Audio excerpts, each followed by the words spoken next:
ओम शांति। सुनते हैं आज 11 जुलाई 72 के अव्यक्त बाप दादा के मधुर महावाक्य। आज की अव्यक्त वाणी का टाइटल है निर्णय शक्ति को बढ़ाने की कसौटी, साकार बाप के चरित्र। आज की मुरली में बाबा ने अज्ञानी एवं ज्ञानी में अंतर क्या है, फिर बाबा ने संगम युग की क्या विशेषता है, और साथ साथ बाप दादा ने मिलन में मगन रहने वालों की निशानी क्या होगी। और एक क्वेश्चन बाबा ने पूछा, इतना लक्ष्य श्रेष्ठ होते हुए बताओ कि लक्षण साधारण क्यों हैं। तो अब सुनते हैं 11 जुलाई 72 की मुरली, निर्णय शक्ति को बढ़ाने की कसौटी, साकार बाप के चरित्र। वर्तमान समय की विशेषताओं को जानते हुए अपने में वह सर्व शक्तियां धारण कर अपने आप को विशेष आत्मा बनाया है।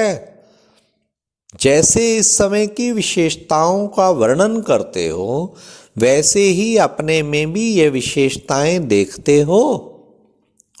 जितने समय में विशेषताएं हैं उतनी स्वयं में भी हैं। वह समय में ज्यादा है और स्वयं में कम है। समय और स्वयं में कितना अंतर समझते हो? अंतर है, आप स्वयं पावरफुल हैं, वह समय पावरफुल है। किसी ने जवाब दिया बाप दादा को, अभी समय है, होना स्वयं को चाहिए। अगर कहते हो होना यह चाहिए तो दुनिया वाले अज्ञानी निर्बल आत्माएं और आप ज्ञानी आत्माओं में व मास्टर सर्वशक्तिवान आत्माओं में क्या अंतर रहा? ऐसा होना चाहिए, यह होना चाहिए, यह तो वो लोग भी कहते हैं और आप भी कहते हो कि होना चाहिए, तो अंतर क्या हुआ? ज्ञानी और अज्ञानी में यही अंतर है ना। जो लोग कहते हैं चाहिए चाहिए, ज्ञानी लोग चाहिए नहीं कहते, जो होना चाहिए वे करके दिखाते हैं। उन्हों का होता है कहना और ज्ञानियों का होता है करना। यही अंतर है ना। वे सिर्फ कहते हैं और आप करते हो। वे कहते हैं और आप करते हो। तो बाबा ने कितना सुंदर बताया। इस संगम युग की विशेषता ही है कि संगम युग का हर सेकंड मधुर मेला है। जिस मेले में आत्माओं का बाप से मिलन होता है, यह विशेषता और कोई भी युग में नहीं है। वह यही है, बाप और बच्चों का मेला अथवा मिलन कहो तो इस विशेषता को सदा अपने में धारण करते हुए चलते हो। जैसे संगम युग का हर सेकंड का मेला है, वैसे हर समय अपने आप को बाप के साथ मिलन मनाने का अनुभव करते हो। वह इस महान श्रेष्ठ मेले में चलते चलते कब बाप दादा का हाथ छोड़ मेले व मिलन मनाने से वंचित हो जाते हो। जैसे कब कब मेले में कई बच्चे खो जाते हैं, हाँ?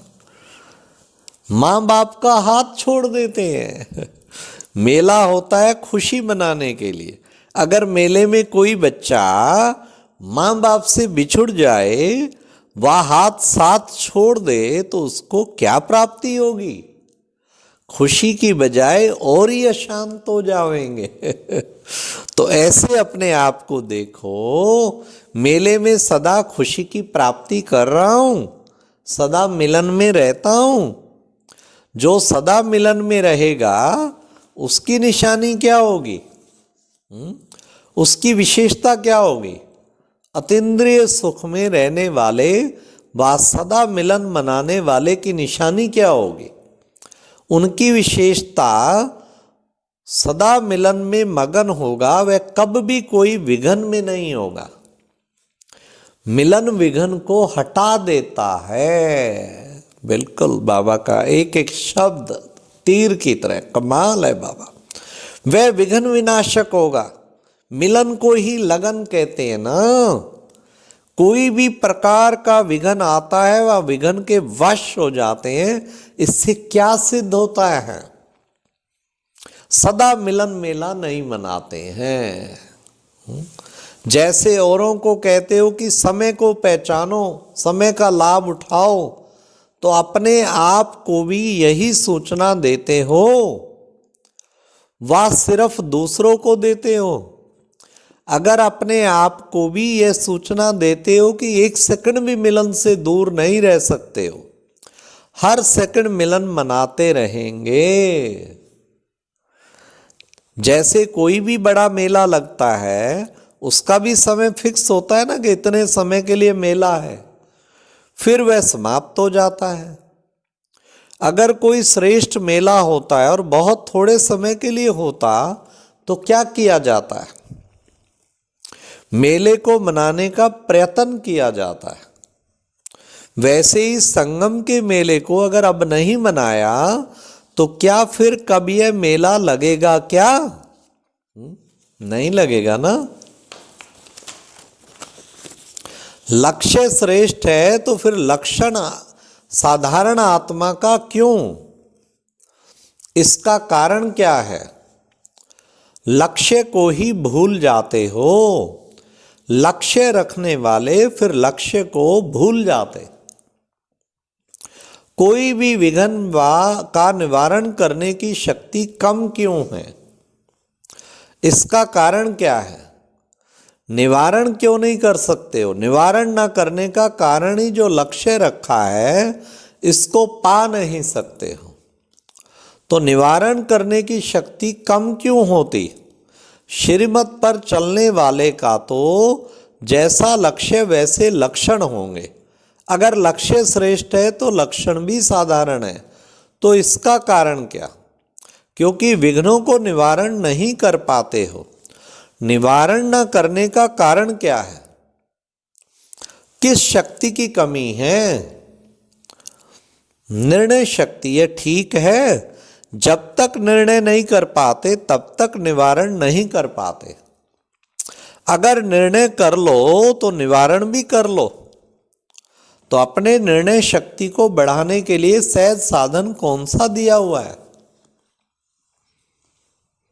जैसे सोने को परखने के लिए कसौटी को रखा जाता है ना, इससे मालूम हो जाता है कि सच्चा है व झूठा है।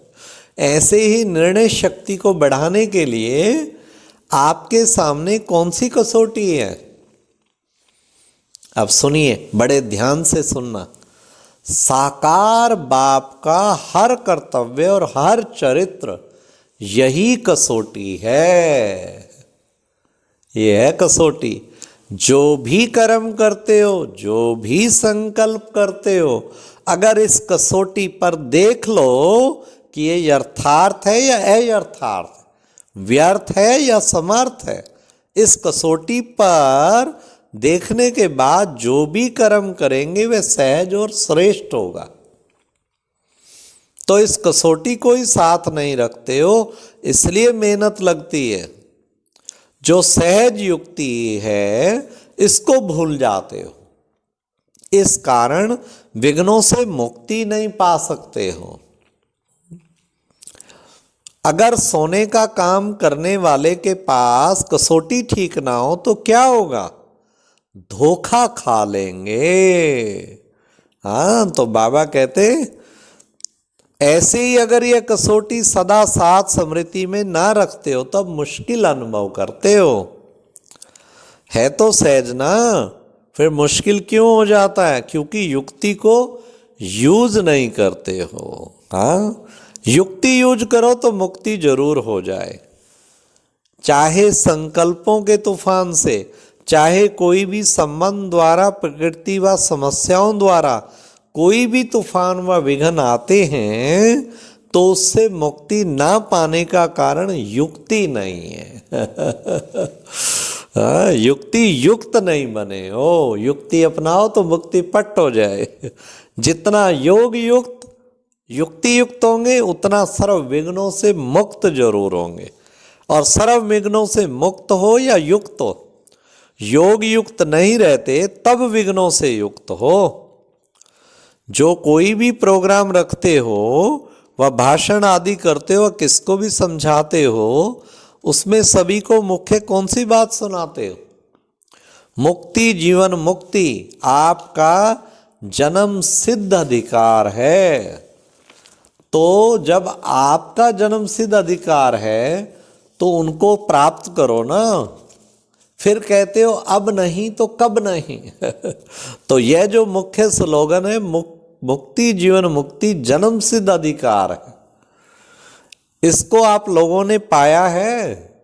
बच्चे बने और अधिकार नहीं पाया।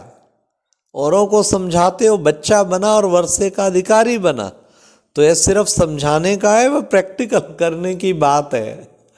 प्रैक्टिकल लायक बनना दूसरी बात, लेकिन मुक्ति जीवन मुक्ति का वर्षा मिल गया व नहीं, यहां ही पा लिया व मुक्ति धाम में मुक्ति और स्वर्ग में जीवन मुक्ति लेना है। भविष्य में तो मिलना ही है, लेकिन भविष्य के साथ साथ अभी मुक्ति जीवन मुक्ति नहीं मिली है। जब बाप अभी मिला तो वर्षा भी अभी मिला है। भविष्य के दिलासे पर चल रहे हो ना। तो बाबा ने कितना सुंदर आज बच्चों को बताया। फिर बाबा ने कहा, जीवन में रहते हुए देह और देह के संबंध और पुरानी दुनिया के आकर्षण से मुक्त हो, इसको ही जीवन मुक्त कहा जाता है। तो मुक्ति जीवन मुक्ति का अनुभव अभी करना है, ना कि भविष्य में। भविष्य में तो यहाँ की प्राप्ति की प्रालब्ध मिलती रहेगी, लेकिन प्राप्ति का अनुभव अभी होता है। भविष्य में तो अंडरस्टूड है, वह है श्रेष्ठ कर्मों की प्रालब्ध, लेकिन श्रेष्ठ कर्म तो अभी होते हैं ना। तो प्राप्ति का भी अनुभव अभी होगा। भविष्य के दिलासे पर सिर्फ ना रहना, चेक रख कर अपनी चेकिंग में रह जाओ, ऐसे नहीं करना। हाँ, सोचो कि भविष्य में होगा। भविष्य बाबा कहते हैं अभी सब कुछ अनुभव होगा। तो कलाबाजी का खेल देखा, भट्ठी वालों ने आज कलाबाजी अच्छी दिखाई। क्या दिखाई?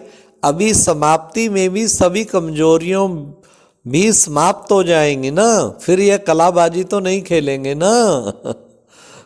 सदा मुक्ति और जीवन मुक्ति अधिकार के निश्चय और नशे में रहने वाले सर्वश्रेष्ठ आत्माओं को धारण कर श्रेष्ठ आत्मा बनने वाली आत्माओं को याद, प्यार और नमस्ते।